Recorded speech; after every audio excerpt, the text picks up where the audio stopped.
Well, now that my shop's clean, I decided to start a video, maybe a series, I don't really know, of my 4BT swap in a 99 TJ. So I've done a little bit of work so far, a little bit of history on my Jeep. It's a 99 TJ with a 2.5 liter in it. Your typical can't drive up a hill, do 65 miles an hour downhill with the tailwind maybe. So that's kind of why I decided to do the build. So bought a 4BT, was going to change the head gasket on it, and looked at one of my pistons and it looked like it had sucked some metal through it.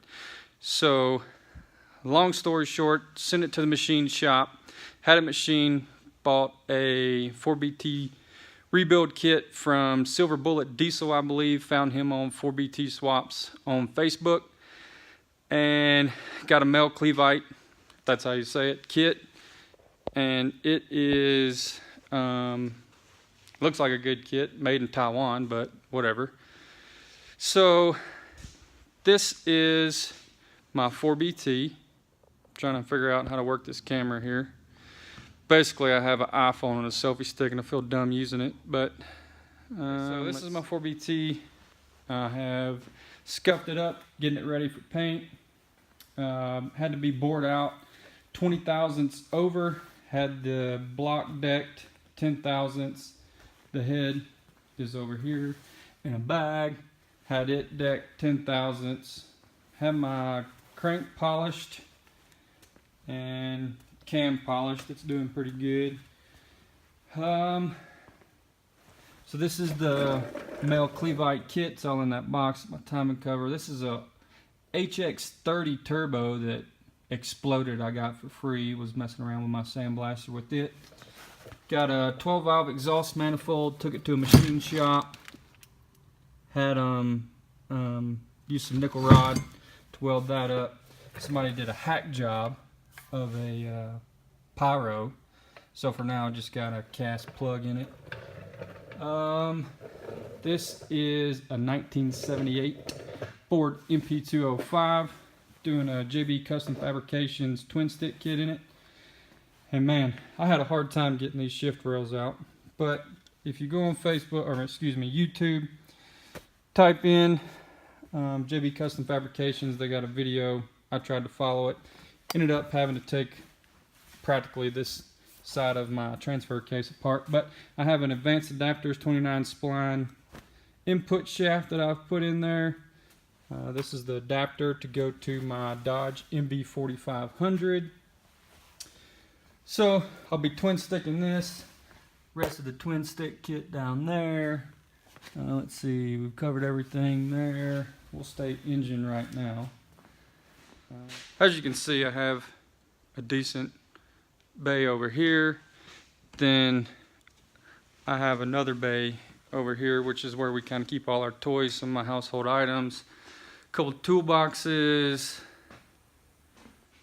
little workbench over there, random tools. So this is my, I believe it's a 99 Dodge MB4500. Got a new pivot ball for it. Hadn't quite got it in there. Clutch fork. Got the adapter plate. And here's the rest of my engine parts.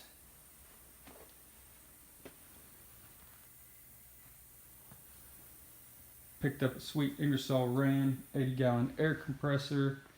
So this is the other bay. Got two bays. Like I said, this is where we kind of keep our toys. Then for axles, I'm going to be running Super Duty axles. So this is out of a 2008 Ford F-250. If anybody's ever done this, they know this is a nightmare of a grinding situation. All this over here had to be ground off to make room for my trusses. And for trusses, excuse my mess over here. So this is a slick, I guess you'd say, Artec Super Duty truss. I also haven't picked up my my rear axle yet, but Sterling 10.5 rear truss, got my stop for doing a 4-link in the front. Excuse me, 3-link in the front, 4-link in the rear. Box full of all kinds of goodies from Artec. So yeah, this is kind of my build. Over here you can see I have some Pro Comp whatevers, I don't know, they're 40s on some steel Pro Comp wheels. Sweet Zuma scooter, put a big bore kit in it, no big deal. So that kind of catches you up to where I am right now. If y'all are interested in following me even more, I'll be glad to keep recording. If not, tell me it sucks and I'll stop.